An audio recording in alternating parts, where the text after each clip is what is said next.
ಮೌರ್ಯ ಸಾಮ್ರಾಜ್ಯದ ಅತ್ಯಂತ ಶ್ರೇಷ್ಠ ಚಕ್ರವರ್ತಿ ಚಂದ್ರಗುಪ್ತನನ್ನು ಒಬ್ಬ ಶಕ್ತಿವಂತ ನಾಯಕನನ್ನಾಗಿ ಮಾಡಿದೆ ಚಾಣಕ್ಯ. ಅವನ ಹೆಸರು, ನಿಜವಾದ ಹೆಸರು ವಿಷ್ಣುಗುಪ್ತ ಅಂತ. ಆತ ಹುಟ್ಟಿ ಬೆಳೆದದ್ದು ಅತ್ಯಂತ ಸಾಮಾನ್ಯವಾದ ಬಡ ಕುಟುಂಬದಲ್ಲಿ ಹುಟ್ಟಿದ್ದು. ಚಿಕ್ಕ ಮಗುವಾಗಿದ್ದಾಗಲೇ ತಂದೆ ತೀರಿ ಹೋದರು. ಮಗು ವಿಷ್ಣುಗುಪ್ತ, ತಾಯಿ ಕಣ್ಮಣಿ. ತಾಯಿಗೂ ಆಮೇಲೆ ಅಪಾರವಾದಂಥ ಪ್ರೀತಿ.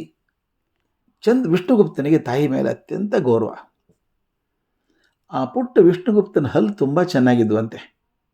ಹೊಳೆ ಮುತ್ತುಗಳನ್ನು ಜೋಡಿಸ್ದಂಗೆ ಕಾಣ್ತಾ ಇತ್ತಂತೆ. ಅವನ್ನು ನೋಡಿ ತಾಯಿ ಒಮ್ಮೆ ಹೇಳಿದ್ಲು, ಮಗು, ಹಲ್ಲು ಎಷ್ಟು ಚೆನ್ನಾಗಿದ್ದಾವೆ ಗೊತ್ತಾ? ಅವು ಕೇವಲ ಕೆಲವು ಪ್ರಬಲವಾದ ವ್ಯಕ್ತಿಗಳಿಗೆ ಮಾತ್ರ ದೊರೆಯುವಂಥವಂತೆ. ಇಂಥ ಹಲ್ಲುಗಳಿದ್ದವನು ಚಕ್ರವರ್ತಿ ಆಗ್ತಾನಂತೆ. ಇನ್ನೂ ಆಗ್ಬೋದೇನೋ ಪುಟ. ಅದು ನನಗೆ ಒಂದೇ ಭಯ ಅಂದರೆ ನೀ ಚಕ್ರವರ್ತಿ ಆದರೆ ಎಲ್ಲಿ ನಾನು ಮರ್ತು ಬಿಡ್ತೀಯೋ ಏನೋ ಅಂದ್ಲು ಅಮ್ಮ. ಪುಟ್ಟ ವಿಷ್ಣುಗುಪ್ತ ಪಟಕ್ ಅಂತ ಕುಳಿತಲ್ಲಿಂದ ಎದ್ದ. ಅಮ್ಮ ಯಾಕೆ ಓಡಿದೆ ಅವನು ಅಂತ ಹೊರಗಡೆ ಓಡಿದ. ವಿಚಾರ ಮಾಡೋದ್ರೊಳಗೆ ಹೊರಗಡೆ ಓಡಿದ. ಮನೆ ಮುಂದಿದ್ದು ಒಂದು ಕಲ್ಲನ್ನು ತಗೊಂಡು ತನ್ನ ಮುಂದಿನ ಹಲ್ಲಿಗೆ ಜೋರಾಗಿ ಹೊಡ್ಕೊಂಡ. ಹಲ್ಲು ಮುರಿದೋಯ್ತು. ಬಾಯಲ್ಲಿ ರಕ್ತ ಸುರಿತಾಯಿತ್ತು. ಹಾಗೆ ಬಂದು ಒಳಗೆ ಬಂದು ತಾಯಿಗೆ ಹೇಳಿದ, ಅಮ್ಮ, ನನ್ನ ಹಲ್ಲು ಮುರಿದೋಯ್ತು, ನಾನೇನು ಚಕ್ರವರ್ತಿ ಆಗೋದು ಇಲ್ಲ, ನಿನ್ನನ್ನು ಮರೆಯೋದೇ ಇಲ್ಲ. ಅಷ್ಟು ತಾಯಿ ಮೇಲೆ ಪ್ರೀತಿ ಆತನಿಗೆ. ಆ ತಾಯಿ ಆ ಮಗುವಿನಲ್ಲಿ ಬಿತ್ತಿದಂಥ ಆದರ್ಶ, ನಿಷ್ಠೆ, ದೇಶಪ್ರೇಮ, ಸ್ವಾಭಿಮಾನ, ಅಪರಿಗ್ರಹ ಅವನನ್ನು ಬೆಳೆಸಿಬಿಟ್ಟು ಭವಿಷ್ಯದ ಕೌಟಿಲ್ಯನನ್ನಾಗಿ, ಚಾಣಕ್ಯನನ್ನಾಗಿ ಮಾಡಿದರು. ಮುಂದೆ ಚಾಣಕ್ಯ ಚಂದ್ರಗುಪ್ತನ ಚಕ್ರವರ್ತಿಯನ್ನಾಗಿ ಮಾಡಿದ್ದು ಇಡೀ ಭಾರತೀಯ ಇತಿಹಾಸದಲ್ಲಿ ಸುಂದರ ಅಧ್ಯಾಯ ಅದು. ಚಂದ್ರಗುಪ್ತ ಅರಮನೆಯ ಭೋಗದಲ್ಲಿದ್ದ. ಚಾಣಕ್ಯಲ್ಲಿದ್ದ ಊರ ಹೊರಗಿನ ಆಶ್ರಮದ ಗುಡಿಸಲದಲ್ಲಿದ್ದ. ಶ್ರೀಮಂತಿಕೆ, ಸಮೃದ್ಧಿ ಯಾವ ಚಿಹ್ನೆ ಕೂಡ ಅಲ್ಲಿ ಇರಲಿಲ್ಲ. ಬದುಕಲು ತೀರಾ ಅವಶ್ಯವಾಗಿರುವಂಥ ಕೆಲವು ವಸ್ತುಗಳು ಮಾತ್ರ ಅವನ ಜೊತೆಗಿದ್ದು. ಒಂದು ದಿನ ರಾತ್ರಿ ಕಳ್ಳ ಬಂದ ಆಶ್ರಮದೊಳಗೆ. ಅಲ್ಲಿ ಇಲ್ಲಿ ಹುಡುಕಾಡಿದ. ನಂತರ ಚಾಣಕ್ಯ ಮಲಗಿದ ಗುಡಿಸಲಿಗೆ ಹೋದ. ಅದಕ್ಕೇನು ಬಾಗಿಲಿಗೆ ಬೀಗ ಇಲ್ಲ, ಏನೂ ಇಲ್ಲ. ಮೂಲೆಯಲ್ಲಿ ಚಾಪೆ ಮೇಲೆ ಹರಕ ಕಂಬಳಿ ಹೊತ್ತುಕೊಂಡು ಚಾಣಕ್ಯ ಮಲಗಿದ್ದಾನೆ. ಗುಡಿಸಲಲ್ಲಿ ಕದಿಯುವಂಥ ಯಾವ ಪದಾರ್ಥನೂ ಕಾಣಿಸ್ಲಿಲ್ಲ.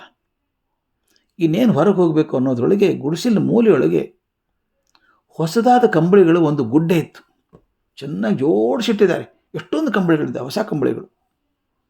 ಅವುಗಳನ್ನೇ ಕೆಲವು ಎತ್ಕೊಂಡು ಓಡಿ ಹೋಗಬೇಕು ಅನ್ನುವಾಗ ಕಾವಲುಗಾರ ಹಿಡಿದು ಬಂಧನ ಮಾಡಿದರು. ಮರುದಿನ ಕಳ್ಳನ್ನು ಚಾಣಕ್ಯನ ಎದುರು ಹಾಜರಪಡಿಸಿದರು.